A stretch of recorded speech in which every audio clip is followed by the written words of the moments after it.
Hello, this is Claude Thomason. I'm the chair of the Stewardship campaign this year.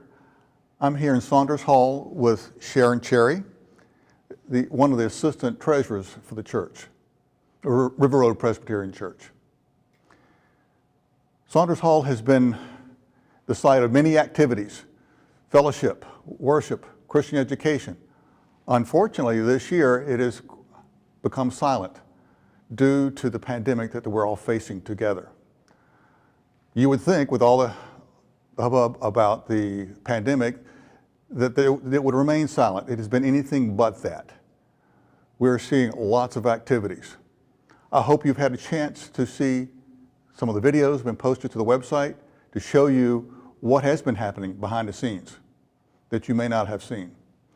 Activities such as gathering food or contributions to feed those who do not have food, to the caring activities of the deacons for the members of this church, to the music activities and worship opportunities, to the Christian education that's being offered to adults and children alike. We have seen God at work. We have seen God's people at work.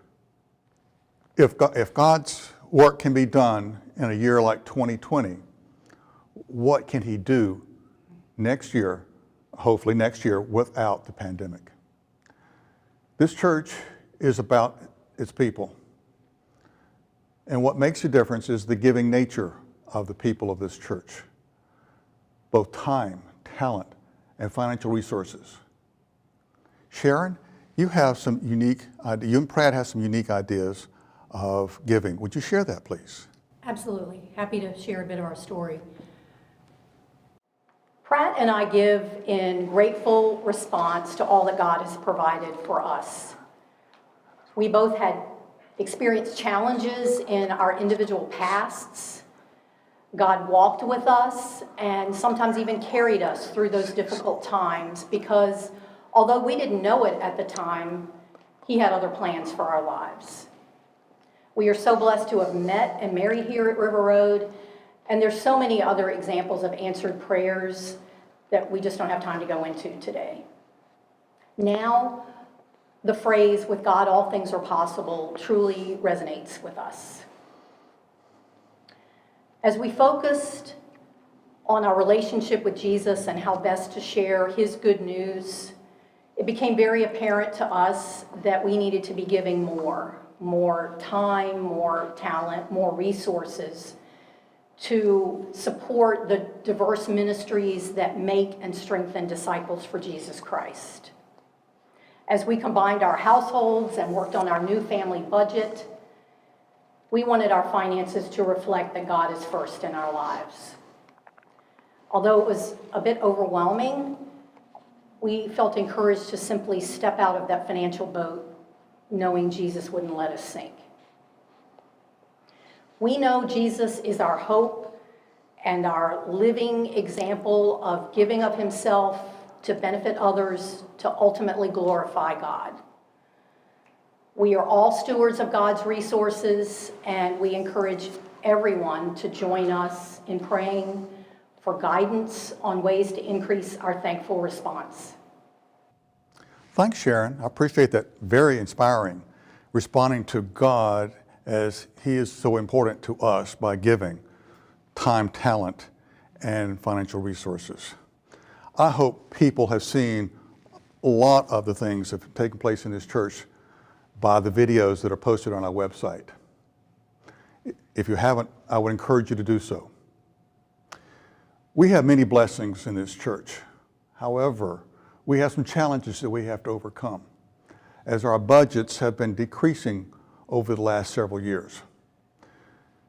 We have expected heavy expenses coming towards us with our property. We need to enhance our online presence. As we have found this year, we've been able to reach more people with the online activities than we have ever reached before. We know that this year has impacted each of us differently financially. I am asking each of you to consider increasing your pledge this year. Stewardship and Finance Ministry has asked that each pledging family increase their pledge by $42 a month so that we may increase our support to the various programs that we have cut in the past. Right, not cut, but have reduced. This Sunday, November 1st, is Commitment Sunday or Pledge Sunday. Please look for a pledge card in your mail this week. That information is also being emailed to you with instructions on how you can pledge. Basically, there are 5 ways that you could pledge. One is that you can return the pledge card as you come back to in-person worship or Sunday school, or you can simply mail it in to the church office, or you can go online to our website and make a pledge. If you need help with that, there's an email that went out on Thursday, October 29th, that you may refer to, or you may call the church office and leave a message. You may also copy and scan your pledge card and email it to us, back to the church. And last, you may simply send us an email with your pledging instructions. I hope this has been beneficial for all. Both Sharon and I wish you many blessings and thank you for your pledge.